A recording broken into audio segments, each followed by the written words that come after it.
Hallelujah, hallelujah, hallelujah, hallelujah. Purihin ang Diyos, hallelujah.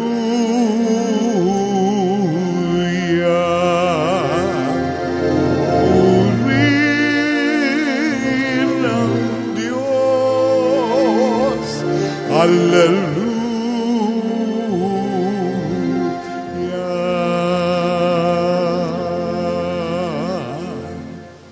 Sumainyo ang Panginoon. At sumayo rin. Ang mabuting balita ng Panginoon ayon kay San Juan. Papuri sa iyo, Panginoon. Noong panahong iyon, sinabi ni Jesus sa mga tao, "Walang makalalapit sa akin, malibang dalhin siya ng amang nagsugo sa akin. At ang lalapit sa akin ay muli kong bubuhayin sa huling araw." Nasusulat sa aklat ng mga propeta, at silang lahat ay tuturuan ng Diyos. Ang bawat nakikinig sa Ama at natututo ay lalapit sa akin. Hindi ito nangangahulugang may nakakita na sa Ama. Yaong nagmula sa Diyos, ang tanging nakakita sa Ama. Sinasabi ko sa inyo, ang nananalig sa akin ay may buhay na walang hanggan. Ako ang pagkaing nagbibigay buhay. Kumain ng mana ang inyong mga ninuno nang sila'y nasa ilang. Gayon may namatay sila. Ngunit ang sinumang kumain ng pagkaing bumaba mula sa langit ay hindi mamamatay. Ako ang pagkaing nagbibigay buhay na bumaba mula sa langit. Mabubuhay magpakailanman ang sinumang kumain nito. At ang pagkaing ibibigay ko sa ikabubuhay ng sanlibutan ay ang aking laman. Ang mabuting balita ng Panginoon. Pinupuri ka namin, Panginoong Jesucristo. Isang mapagpalang umaga po sa inyong lahat. Ngayon po ay Huwebes sa 3 linggo ng Pasko ng Pagkabuhay.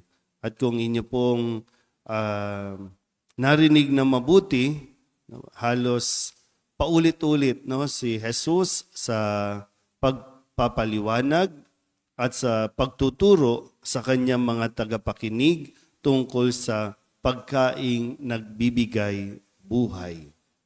Ako ang pagkaing nagbibigay ng buhay. Ang aking laman ang pagkain. Ang sino mang kumain nito ay may buhay na walang hanggan. Pero kahit minsan, kung mapapansin nyo po, kahit paulit-ulit, minsan, hindi natin na-absorb yung sinasabi ni Jesus. Hindi pumapasok sa isipan natin.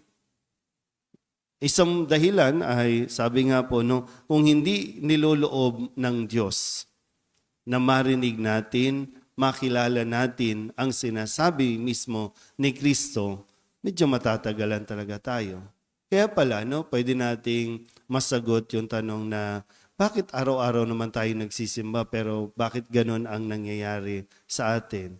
Sinasabi ng mga iba sa labas, bakit ganon? Araw-araw ka naman nagsiserve, araw-araw ka nagsisimba, pero bakit pangit ang ugali natin? Bakit parang walang nagbabago? May ganong aspeto, So isang pwede natin makita, talaga bang na-absorb natin yung sinasabi dito? At talaga bang pumapasok na sa atin yung tinatanggap natin araw-araw na katawan ni Kristo?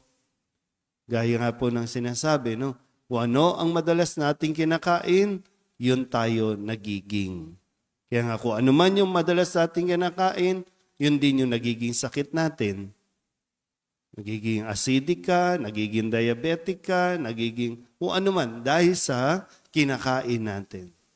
So kung ninanamnam natin ang pagkaing binibigay ni Jesus sa bawat pagdalo natin sa misa, hindi lang yung salita, mismong katawan niya, yung sa anyo ng tinapay. Kung ito ay lagi natin kakainin din, makukuha natin yung vitamina, makukuha natin yung sustansya, doon pa lang siguro talaga mangyayari yung pagbabago.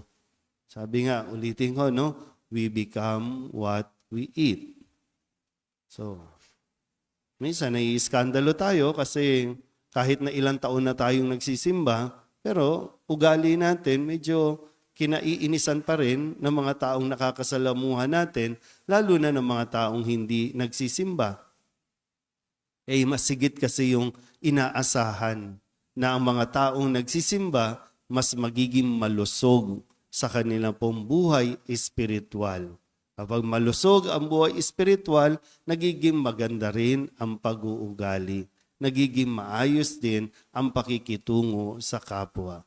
At yun ang magdadala sa atin sa buhay na walang hanggan. Kung si Kristo na nag-alay ng kanyang sariling laman at dugo, ay talagang papasok sa ating katawan, hindi imposibleng makarating tayo sa buhay na walang hanggan. Amen?